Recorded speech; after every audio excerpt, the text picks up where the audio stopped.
Hello dear student, welcome to this channel. और आज इस चैनल पर इस वीडियो में हम बात करने वाले हैं आपके लिए इंग्लिश की बेस्ट प्रैक्टिस कैसे करें।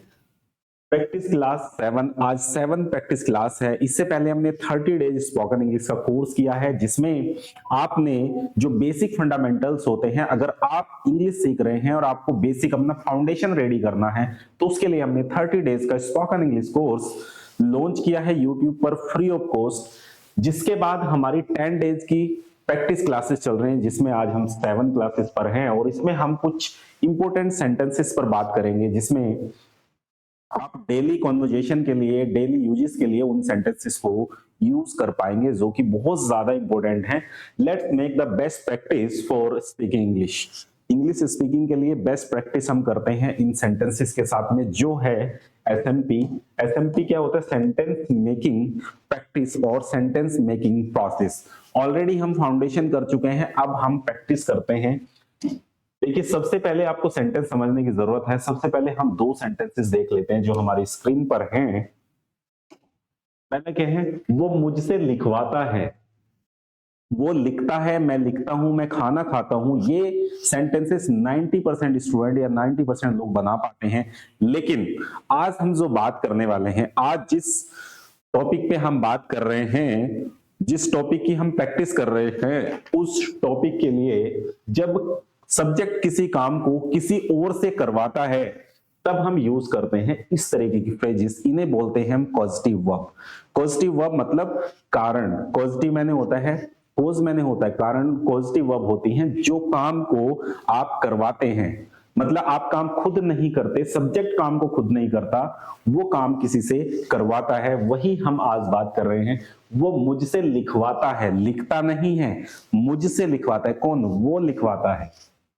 तो यहां पर जब भी हम बात करेंगे कि कोई आपसे काम करवाता है, आपका मन नहीं है, आप कहते हैं कि फोर्सफुली करवा रहा है, तो उसमें आप मेक का यूज करेंगे। और डू डज वाला सेम कंसेप्ट यूज हो रहा है, ही makes me right. Objective case use होगा। लेट में ऑलरेडी हम लास्ट वीडियो में ये बात कर चुके हैं कि लेट का मतलब होता है परमिशन देना। लेट भी एक पॉजिटिव वर्ब में ही आता है।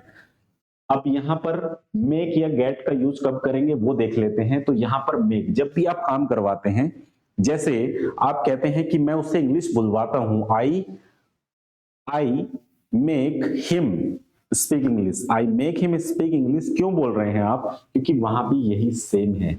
मेक्स नहीं लगेगा वहां, क्योंकि वहां आई की बात हुई है। यहां पर मेक्स की बात इसलिए हुई है, एस लगाया है, क्योंकि ही सब्जेक्ट है। ही, सी, इट या किसी नेम के साथ में एस लगता है। ये हमारा फर्स्ट रूल है जो हमने यूज किया है। एस या ईएस लगाते हैं प्लस ऑब्जेक्ट लगाते हैं, तो ये स्ट्रक्चर हम ऑलरेडी पढ़ चुके हैं। तो वो मुझसे लिखवाता है, ही मेक्स मी राइट। क्लियर? वो मुझसे अपना होमवर्क लिखवाता है, ही makes me write his homework. ही makes me write his homework. Simple use किया आपने। अब बात करते हैं नेक्स्ट सेंटेंसेस की। नेक्स्ट सेंटेंस में क्या है? वो मुझसे अपना होमवर्क नहीं लिखवाता है, वो नहीं लिखवाता है। तो नहीं के लिए कुछ नहीं करना, आप डज नॉट यूज करिए। जैसे कि यहां पर आप देख सकते हैं, यहां पर देख सकते हैं ही डजंट, डजंट मतलब डज नॉट मेक मी। अब यहां एस नहीं लगेगा, एस नहीं लगेगा। ऑलरेडी आप रूल समझ चुके हैं, क्योंकि यहां पर डज आया है।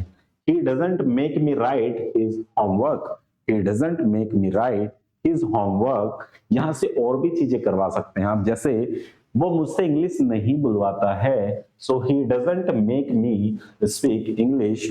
वो मुझसे, जैसे आप कहते हैं लिखना, वो मुझसे बुक नहीं पढ़वाता है। He doesn't make me read a book। Simple आप यूज कर सकते हैं। क्या वो मुझसे अपना होमवर्क करवाता है? Does he make me write his homework? Does he make me write his homework? तो सिंपल यहां पर आप यूज करते हैं। बहुत ज्यादा इंपॉर्टेंट है ये सेंटेंसेस, बड़े ध्यान से समझते जाइए आप। नेक्स्ट बात करते हैं, वो मुझसे अपना होमवर्क क्यों लिखवाता है। जैसे 6 वे हम बनाते हैं, सेम यहां पर 6 वे की आप प्रैक्टिस कर रहे हैं। तो 6 वे कैसे? Why does he make me write his homework. Why पहले आ जाएगा। Does he make me write his homework, उसके बाद आपका नेक्स्ट है वो मुझे भिजवाता है मतलब मुझे भिजवाता, मुझे जाने देता है, तो जाने का सेंस है तो यहां पर भिजवाने का सेंड भी लगा सकते हैं और गो भी लगा सकते हैं, आप सिंपल यूज कर सकते हैं। वह मुझे भिजवाता है मतलब लेके जाता है या किसी से भिजवाता है, गाड़ी से भिजवाता है, तो क्या है, जाते हैं आप वहां से। सो ही मेक्स मी गो या ही मेक्स मी सेंड, तो यहां पर यूज कर सकते हैं आप। गो ज्यादा जेन्युइन लग रहा है इसलिए गो यूज किया है। नेक्स्ट यूज करते हैं आप सेंटेंसेस का। सेंटेंस नंबर 7, वो मुझे भिजवाता है जहां मैं वास्तव में जाना नहीं चाहता। वो मुझे भिजवाता है जहां मैं वास्तव में जाना नहीं चाहता। He makes me go where I really don't want to go, don't want to गो।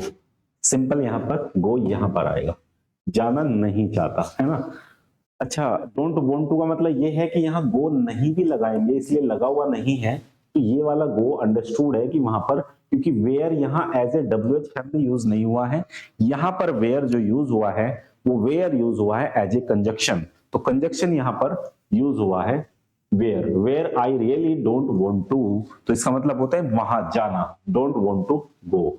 तुम्हें ये काम करवाना पड़ेगा, तुम्हें ये काम करवाना पड़ेगा मतलब करवाना पड़ेगा, फ्यूचर की बात हो रही है। So you will have to जब करवाना पड़ेगा तो you will have to get this work done. अब गेट क्यों आया है, मेक क्यों नहीं आ सकता, तो मेक भी आ सकता है, वो गलत नहीं होगा, लेकिन मेक वहां करते हैं जहां आप नॉर्मल सेंस में किसी से फोर्सफुली वो काम करवा रहे हैं, तो वहां पर मेक लगता है, लेकिन कन्वेंस करके आप कोई काम करवा रहे हैं तो वहां पर गेट लगा सकते हैं, ज्यादा सटीक मीनिंग देता है। बाकी मेक भी लगाएंगे तो गलत नहीं होगा। चलिए नेक्स्ट चलते हैं, नेक्स्ट सेंटेंस पर। आप समझिए नेम, तुम्हें ये काम मुझसे करवाना पड़ेगा, तुम्हें ये काम मुझसे करवाना पड़ेगा। जैसे कई बार आप बोलते हैं तुम्हें ये काम मुझसे करवाना पड़ेगा, आई एम द बेस्ट, तो आप कई बार बोलते हैं, तो वही चीज यहां पर क्लियर फाइनल हुई है कि तुम्हें ये काम मुझसे करवाना पड़ेगा। You will have to get this work done by me, you will have to get this work done by me, या फिर you will have to make me do this work, तुम्हें ये काम मुझसे करवाना पड़ेगा, you will have to make me do this work. दोनों में से कोई भी ले सकते हैं, दोनों ही ठीक है। ठीक है, मैं आपको खाना खिलवाऊंगा मतलब खिलवाऊंगा, मैं खिलवाऊंगा आपको खाना, तो यहां पर आई will make you eat the food, I will make you eat the food. मैं तुम्हें इंग्लिश पढ़ाऊंगा, आई will make you teach English, तो यहां पर सिंपल बात करते हैं। तो यहां पर ईट द फूड का मतलब है कि खिलवाना या पढ़ाऊंगा, तो यहां पर खुद नहीं करवाएंगे आप, मैं आपको इंग्लिश पढ़वाऊंगा मतलब पढ़ाऊंगा नहीं, पढ़वाऊंगा, करवाऊंगा, तो यहां पर आप कोई काम खुद नहीं करेंगे, किसी और से करवाएंगे, तो यहां पर इसलिए मैं आपको खाना खिलवाऊंगा मतलब खुद नहीं खिलाएंगे, आप खिलवाएंगे खाना। नेक्स्ट देखते हैं सेंटेंस 11, मैं आपसे खाना खिलवाऊंगा। अब देखें सेंटेंस में थोड़ा चेंज है, मैं आपसे खाना खिलवाऊंगा, मैं आपसे खाना खिलवाऊंगा, तो I will make you serve the food, मैं आपसे खिलवाऊंगा, तो सिंपल वही बात है। वो मुझसे काम करवाती है, कौन, वो मुझसे काम करवाती है, करवाती है मतलब सिंपल प्रेजेंट की बात है, she makes me work, she makes me work, she makes me work, simple सी बात हो रही है, शी मेक्स मी वर्क, वो मुझसे काम करवाती है, सिंपल है। आपको ये भी देखना, ये फ्यूचर है, जाऊंगा तो फ्यूचर है और करवाती है तो सिंपल है, ये आपने ऑलरेडी नॉलेज ले ली है। वो मुझसे पत्र लिखवाती है, ये भी सिंपल है, लिखवाती है, खाती है, पीती है, जाते हैं, आते हैं। She makes me write the letter, she makes me write a letter, simple, वो मुझे भिजवा रही है, वो मुझे भिजवा रही है, तो यहां पर कॉन्टिन्यूअस की बात आ रही है कि कोई काम हो रहा है, भिजवा रही है, तो सिंपल आप यहां पर यूज कर रहे हैं, she is making me go, she is making me go, she is making me go, क्योंकि वो भिजवा रही है, तो भिजवाने को यहां पर मेक लगाना होता है, तो helping verb is am are continuous में लगती है, तो मेकिंग मी गो, प्राइमरी जो वर्ब है वो पॉजिटिव वर्ब ही है मेक, तो इसीलिए आईएनजी या चेंजेस मेक में हो रहा है, सिंपल। नेक्स्ट देखते हैं, नेक्स्ट सेंटेंस 15 एंड 16, वो मुझे बेवकूफ बना रही है, तो वो भी सिंपल है कि कॉन्टिन्यू है, अभी भी आप बेवकूफ बन रहे हैं, तो कॉन्टिन्यू ये चीज चल रही है। सिंपल यहां पर ध्यान दीजिएगा, she is making me fool, she is making me fool, उसने मुझे समझाया, उसने मुझे समझाया। अब यहाँ क्या है, पास्ट की बात हो रही है, समझाया, खाया, पिया, गया, आया, ये सब क्या है, ये आपका पास्ट टेंस है। सी मेड मी अंडरस्टैंड, सी मेड मी अंडरस्टैंड, यहाँ पर मेड सेकंड फॉर्म आई है मेक की, मेक की सेकंड फॉर्म मेड आई है यहाँ पर, ये देखिएगा। सी मेड मी अंडरस्टैंड, उसने मुझे समझाया, सी मेड मी अंडरस्टैंड, सी मेड मी अंडरस्टैंड। तो सिंपल यहां पर आप समझिए। नेक्स्ट सेंटेंस की बात करते हैं, मैं तुमसे काम करवाऊंगा, मैं तुमसे काम करवाऊंगा, आई will make you work, I will make you work, वो पहले भी आया है, I will get the work done bye you, I will get the work done bye you, simple यहां पर यूज होगा है। मैं उसे भिजवा चुका हूंगा, अब क्या है, यहां पर देखो चुका होगा मतलब बात आ रही है फ्यूचर परफेक्ट की, फ्यूचर परफेक्ट मतलब वो काम हो चुका होगा। I will have made him go, I will have made him go, तो मेड थर्ड फॉर्म भी होती है, ये आपको पता है। I will have made him go, मैं उसे भिजवा चुका हूंगा, सिंपल यहां पर बात हुई है। 19 की बात करते हैं, तुम मुझे उससे लड़वा रहे हो, मतलब तुम मुझे उससे लड़वा रहे हो, सिंपल बात हुई है। यू आर मेकिंग रहे हो, you are making me fight him, you are making me fight him, you are making me have a quarrel with him, quarrel का मतलब भी होता है झगड़ना, तो यहां पर भी क्या हो रहा है कि मुझे लड़वा रहे हो। बच्चे मुझे बेवकूफ बना रहे हैं, ये सिंपल है, कॉन्टिन्यूअस की बात हो रही है। So kids are making me fool, kids are making me fool, जैसे आप भी हो सकता है कि अपने पेरेंट्स को बेवकूफ बना रहे हो, you are making your parents fool, तो सिंपल जिसे आप बना रहे हैं वो, यहां पर वो चीज आ जाएगी। अच्छा, पेरेंट्स का जो ऑब्जेक्टिव केस होता है वो पेरेंट्स ही होता है, यू का यू ही होता है, और किसी के नेम का जो ऑब्जेक्टिव केस होता है वो उसका नेम ही होता है, यहां कंफ्यूज होने की आपको जरूरत नहीं है, तो सिंपल आप यहां पर यूज करिए। नेक्स्ट 20, मेरा प्यार मुझे रुला रहा है, अब क्या है, मेरा प्यार मुझे रुला रहा है, मतलब अभी आपका प्यार जो है वो आपको रुला रहा है, तो सिंपल यहां समझिए कि आपको रुला रहा है, मेरा प्यार मुझे रुला रहा है, तो क्या बोलेंगे, my love is making me cry, my love is making me cry, मतलब आपको रुला रहा है, माई लव मेरा प्यार इज मेकिंग मी क्राई, मुझे रुला रहा है। मेरा दोस्त मुझे रुला रहा है, कैसे बनेगा, My friend is making me cry, my friend is making me cry, तुम हमें हंसाते थे, मतलब ये पास्ट में हो चुका है, हंसाते थे तो यूज टू, किया करते थे, जाया करते थे, हम इंग्लिश सीखा करते थे, we use to learn English, तो सिंपल यूज टू आया है। You use to make us laugh, you use to make us laugh, तुम मुझे हंसाया करते थे, हमें हंसाया करते थे, अस लाफ हमें हंसाया करते थे, सिंपल यूज हुआ है।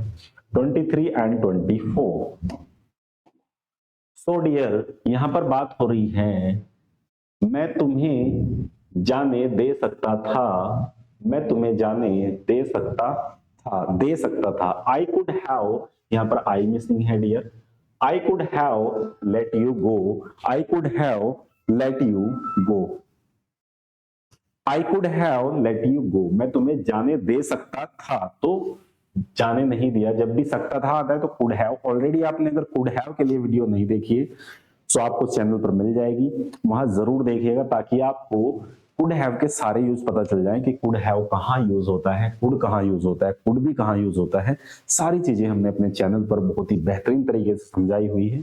शुड, कुड और वुड तीनों का वीडियो फंटास्टिक तरीके से बनाया हुआ है, आप देखिए और अपने जो भी आपकी थिंकिंग है वो जरूर बताइए, अपनी नॉलेज को एनहेंस करिए।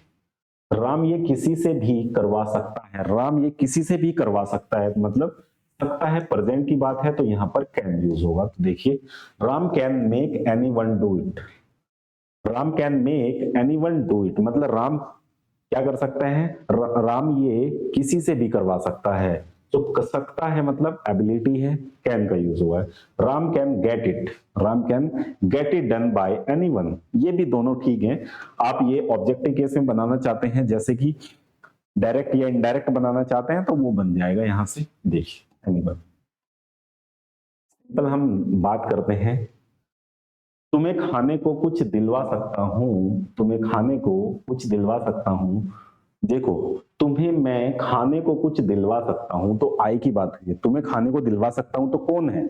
आप ही तो बात कर रहे हैं ना, तो ये अंडरस्टूड है। अगर इतना भी आएगा ना, तुम्हें खाने को कुछ दिलवा सकता हूं, तो कौन? आप ही दिलवा सकते हैं, क्योंकि आप ही बात कर रहे हैं। तो यहां पर सिंपल जो बात हुई है वो आपकी बात हुई है। मैं तुम्हें खाने को कुछ दिलवा सकता हूं, so I can get you something, I can get you something to eat, I can get you something to eat. मैं तुम्हें खाने को कुछ दिलवा सकता हूं, मैं तुम्हें पहनने को कुछ दिलवा सकता हूं। I can get you something to wear. यहां पर आप बदल के इस सेंटेंस को भी कई सारी चीजों में चेंज कर सकते हैं, प्रैक्टिस कर सकते हैं। अगर आपको ये प्रैक्टिस और ये सेंटेंसेस अच्छे लगे हैं तो इस वीडियो को लाइक करिए, इस चैनल को सब्सक्राइब करिए, और हम आपसे मिलते हैं नेक्स्ट वीडियो में। क्योंकि अपने जो भी विचार हैं, आपको ये वीडियो कैसा लगा है, आपको क्या इससे इनपुट मिल रहे हैं, जो हमारी 10 डेज की प्रैक्टिस क्लास है, ये जरूर बताइएगा कि आपको किस तरीके के व्यूज से मिल रहे हैं। सो प्लीज आप इसे बताइएगा और जरूर वीडियो को समझिएगा। मिलते हैं आपको नेक्स्ट लेक्चर में। Thank you so much watching this lecture.